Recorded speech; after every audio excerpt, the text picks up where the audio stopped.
Hi everybody, this is the Baseball Hi, the amazing, spectacular, terrific, the great one, the People's Champion.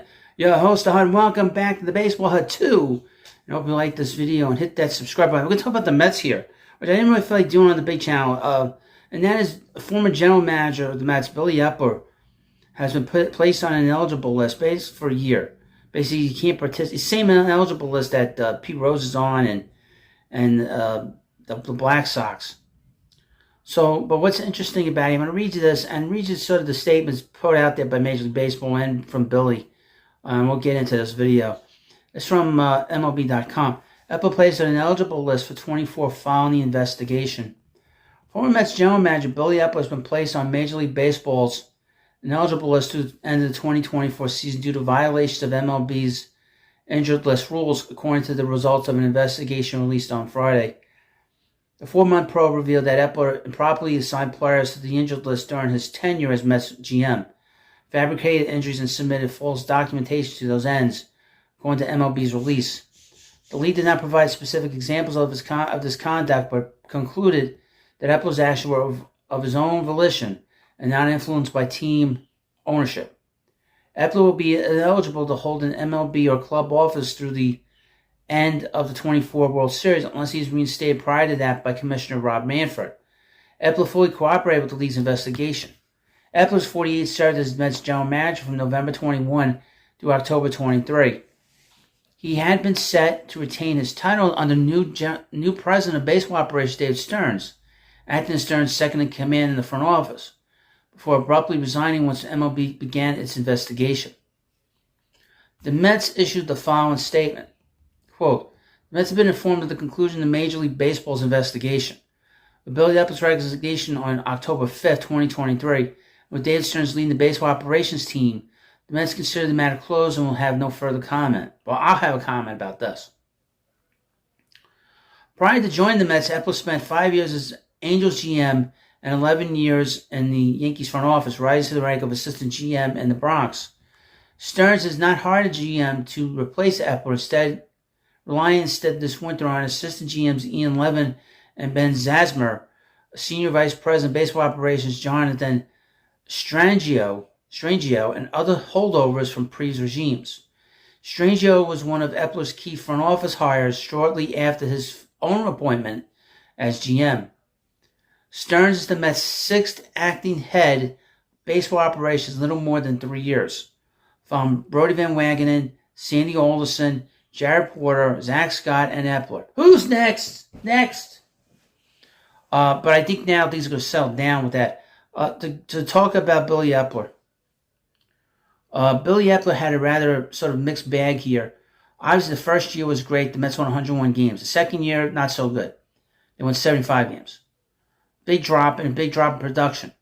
The biggest plus that Eppler was able to do was able to sign these big free agents. He was able to bring in guys that otherwise might not have been here. He overpaid for some guys, obviously, with Scherzer and with Verlander.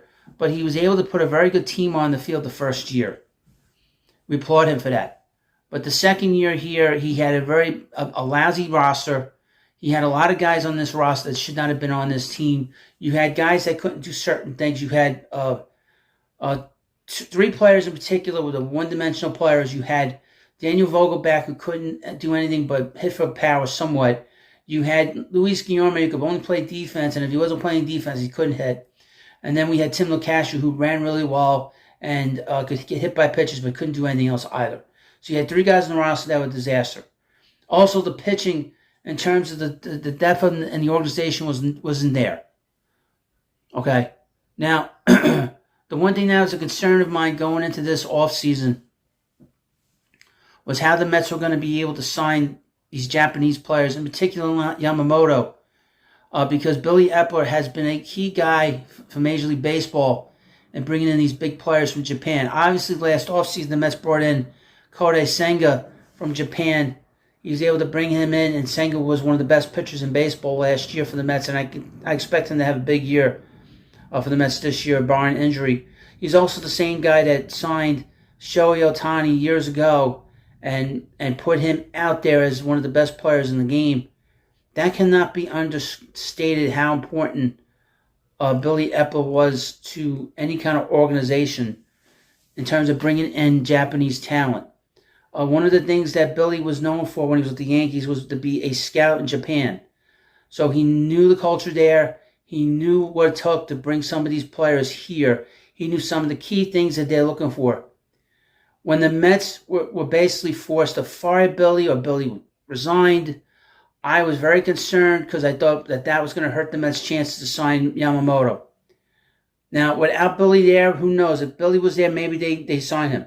But the chances of them signing him went down to almost zero once they lost out on once Billy Eppler was gone.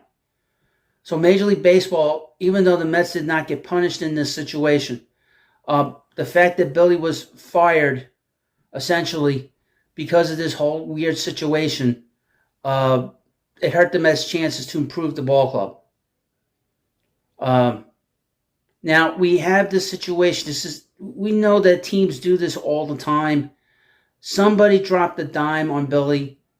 Somebody told on Billy in the Mets organization. This article does not discuss this, that someone within the Mets organization dropped a dime on Billy and told Major League Baseball what was going on, and this person had gotten immunity from MLB and from the commissioner's office. I would assume that this person was a person that was hired by the Wilpons. I don't believe it was somebody that Billy had hired. It was probably somebody that was part of the previous ownership group. Okay, this person should be rooted out and get fired. And I would believe that every person that was hired by the Wilpons should be fired from this organization. They are losers and they need to get the hell out of here, all of them. From anyone in the front office down to the ticket people or down to an usher. Hired by the Wilpons, you're fired. You're fired. That's how I feel about it. There are teams that are cheating. There are teams that have been cheating over the last several years, the last 7 years.